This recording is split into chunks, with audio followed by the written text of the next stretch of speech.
नमस्कार दोस्तों, स्वागत है आपका। स्वतंत्रता दिवस की ढेर सारी शुभकामनाएं। इंडिया का पूरा नाम क्या है? तो independent nation of democratic integration alliance. 15 अगस्त और 26 जनवरी में क्या अंतर है? 15 अगस्त को झंडा कैसे फहराते हैं और 26 जनवरी को झंडा हम कैसे फहराते हैं? तो 15 अगस्त और 26 जनवरी को झंडा फहराने में अंतर क्या है? स्वतंत्रता दिवस के मौके पे, जो कि 15 अगस्त है, राष्ट्रीय ध्वज को नीचे से रस्सी द्वारा खींचकर ऊपर ले जाया जाता है और फिर खोलकर फहराया जाता है, जिसे ध्वजारोहण कहते हैं। इसके लिए अंग्रेजी का शब्द फ्लैग होस्टिंग बोला जाता है।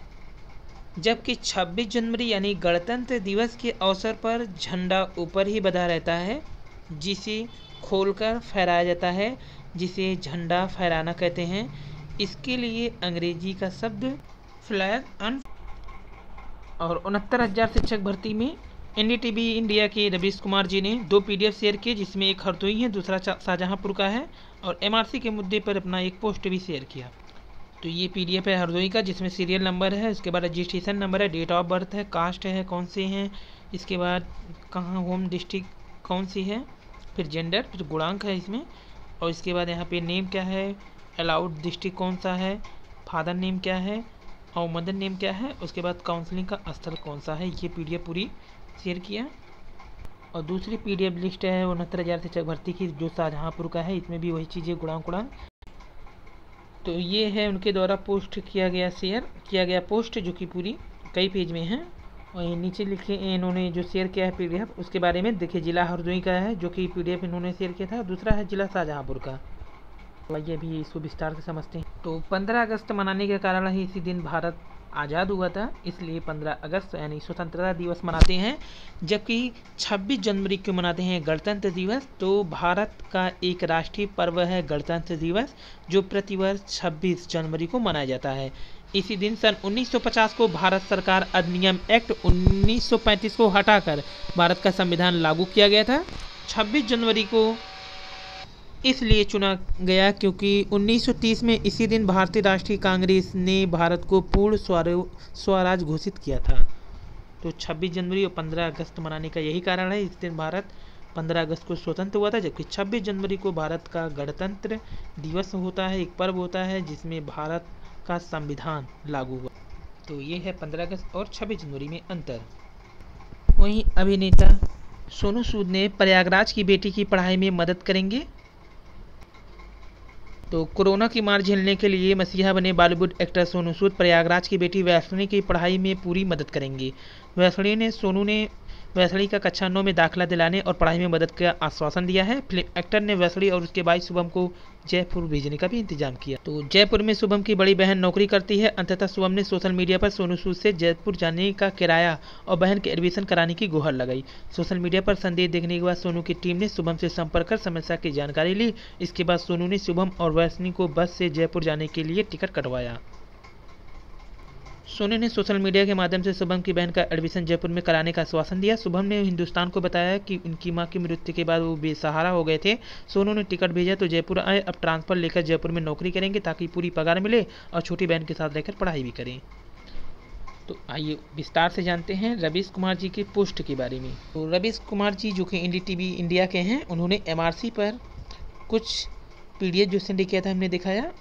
उसके बाद उन्होंने 6 पेज में एक एमआरसी संबंधित कुछ चीज़ें लिखी। तो लेटर से पहले आवश्यक सूचना आपको बता दें। राष्ट्रीय पिछड़ा वर्ग आयोग और सामाजिक न्याय एवं अधिकारिता मंत्रालय ने उत्तर प्रदेश सरकार से जवाब मांगा है। इसकी सुनवाई 20 अगस्त को होनी है। सरकार यदि सक्षम अधिकारियों को भेजकर उस दिन अपनी रिपोर्ट सही से देती है तो हो सकता है कि आयोग संतुष्ट हो जाए और लगा हुआ स्टे वापस ले ले। यदि अधिकारियों और सचिव नहीं पहुँचते तो मामला गंभीर होता जा रहा है। फिलहाल सरकार ट्विटर के माध्यम से निवेदन करते रही है कि 20 अगस्त को मजबूती से अपना पक्ष रखे, जिससे एससी से आर्डर आते ही बिना किसी पेंच के भर्ती गतिमान हो सके। तो ये लेटर जो जारी कर दिया है आयोग ने, सरकार से जवाब मांगा है एमआरसी पे। तो ये 15 अगस्त यानी एक दिन पहले 14 अगस्त को जारी किया गया था, जिसमें सिग्नेचर भी है आयोग के उपाध्यक्ष अध्यक्ष जी का। तो ये है उनका फेसबुक पेज, जिस पर उन्होंने एमआरसी से संबंधित और 69,000 प्राइमरी शिक्षार्थी में मुद्दे को उठाया है। तो ये है पूरा। उन्हें लिखा, आगे पत्र पढ़ने से पहले मेरी बात सुने, ऐसे मैसेज मुझे क्यों भेजे जाते हैं? मेरे दिखाने या लिखने से आज तक कुछ नहीं हुआ है। तो ये किसी अभ्यर्थी ने भेजा है जो इसे उन्होंने शेयर किया है और अपने न्यूज़ पर दिखाया है।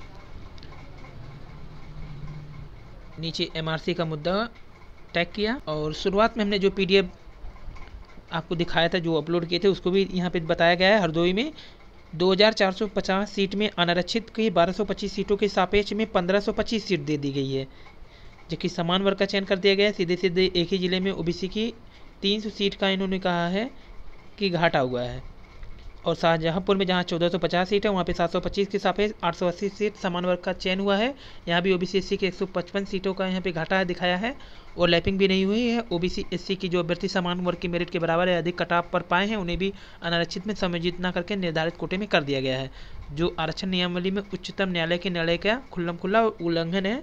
और इसी मैटर पर आयोग ने भी नोटिस जारी किया है उत्तर प्रदेश सरकार को।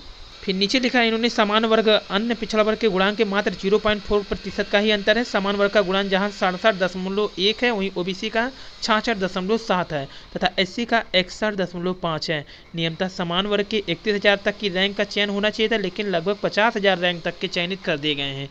MRC ऑर्डर में साफ साफ लिखा कि पहले सभी सीटों को आरक्षण के नियम से भरा जाए, बाद में उनको मेरिट के हिसाब से जिला आवंटन हो। यहाँ पर ये दोनों काम साथ साथ किए गए हैं, जिससे OBC अनुसूचित के 15,000 से अधिक लोग भर्ती में चयन से बाहर हो गए हैं।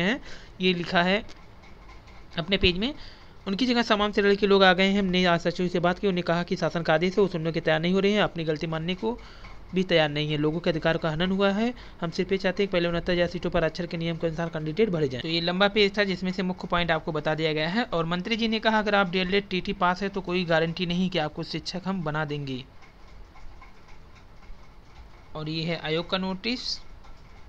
और ये है NDTV इंडिया यानी रवीश कुमार जी से बातचीत की व्हाट्सएप पे चैट, जो कि अभ्यर्थियों के द्वारा ही शेयर किया गया है। और ये नीचे जिला हरदोई की पूरी लिस्ट।